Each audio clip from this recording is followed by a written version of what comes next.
Hi dear students, welcome back to PharmaWise YouTube channel.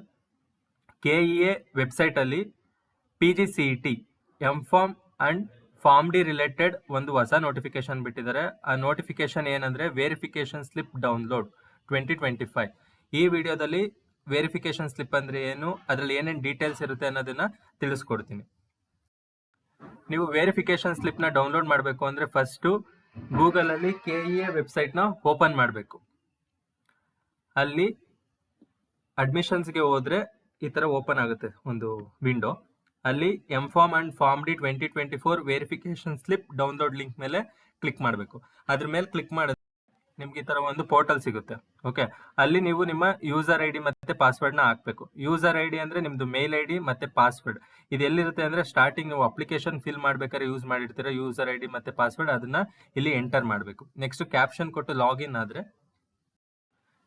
ನಿಮ್ಗೆ ಈ ತರ ಒಂದು PDF ಡೌನ್ಲೋಡ್ ಆಗುತ್ತೆ. ಆ PDF provisional online verification slip 2024.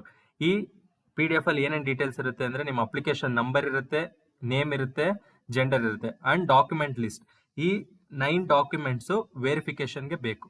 Okay, ವೆರಿಫಿಕೇಶನ್ಗೆ ಹೋಗ್ಬೇಕಾದ್ರೆ ನೀವು ಇಷ್ಟು ಡಾಕ್ಯುಮೆಂಟ್ಸ್ ತಗೊಂಡು ಹೋಗ್ಬೇಕು. ಈ ಡಾಕ್ಯುಮೆಂಟ್ಸ್ ಬಗ್ಗೆ ನಾನು ಲಾಸ್ಟ್ ವಿಡಿಯೋದಲ್ಲಿ ತಿಳಿಸ್ಕೊಟ್ಟಿದ್ದೆ, ಒಂದ್ಸಲ ಹೋಗಿ ನೋಡಿ. ಓಕೆ, ನೆಕ್ಸ್ಟ್ ಕೆಟಗರಿ ಇರುತ್ತೆ. ಹೈದರಾಬಾದ್ ಕರ್ನಾಟಕ ಇದ್ರೆ ಹೈದರಾಬಾದ್ ಕರ್ನಾಟಕದ ಇರುತ್ತೆ. ನೆಕ್ಸ್ಟ್ ಇನ್ ಸರ್ವಿಸ್ ಇರುತ್ತೆ. ನೆಕ್ಸ್ಟ್ ಇನ್ಕಮ್ ಎಷ್ಟಿದೆ ನಿಮ್ದು ಅದ್ ಮೆನ್ಷನ್ ಮಾಡಿರ್ತಾರೆ. Next one more important thing in provisional online verification slip ಅಂದ್ರೆ ಒಂದು ಅಪ್ಲಿಕೇಶನ್ ನಂಬರ್ ಕೊಟ್ಟಿರ್ತಾರೆ. ನೆಕ್ಸ್ಟ್ CET ನಂಬರ್ ಅಂತ ಒಂದು ಕೊಟ್ಟಿರ್ತಾರೆ, ಸೀಕ್ರೆಟ್ ಕೀ ಕೊಟ್ಟಿರ್ತಾರೆ. ಇಷ್ಟನ್ನು ನೀವು ಯಾರ ಜೊತೆನೂ ಶೇರ್ ಮಾಡಬೇಡಿ. ಆಪ್ಷನ್ ಎಂಟ್ರಿ ಬಿಟ್ಟಾಗ ನೀವು ಈ ಅಪ್ಲಿಕೇಶನ್ ನಂಬರ್ ಮತ್ತೆ CET ನಂಬರ್ ಮತ್ತೆ ಸೀಕ್ರೆಟ್ ಕೀನ ಯೂಸ್ ಮಾಡಿಕೊಂಡು ನೀವು ಆಪ್ಷನ್ ಎಂಟ್ರಿ ಮಾಡಬೇಕಾಗಿರುತ್ತೆ. ಈ CET ನಂಬರ್ ಮತ್ತೆ ಸೀಕ್ರೆಟ್ ಕೀ ಇಂಡಿವಿಜುವಲ್ಗೆ ಒಬ್ಬೊಬ್ಬರಿಗೆ ಒಂದೊಂದು ಬಂದಿರುತ್ತೆ. ಅದಕ್ಕೋಸ್ಕರ ನೀವು ಈ ಸೀಕ್ರೆಟ್ ಕೀ ಮತ್ತೆ CET ನಂಬರ್ನ ಯಾರ ಹತ್ರನೂ ಶೇರ್ ಮಾಡಬೇಡಿ, ಕಾನ್ಫಿಡೆನ್ಷಿಯಲ್ ಆಗಿ ಇಟ್ಕೊಳ್ಳಿ.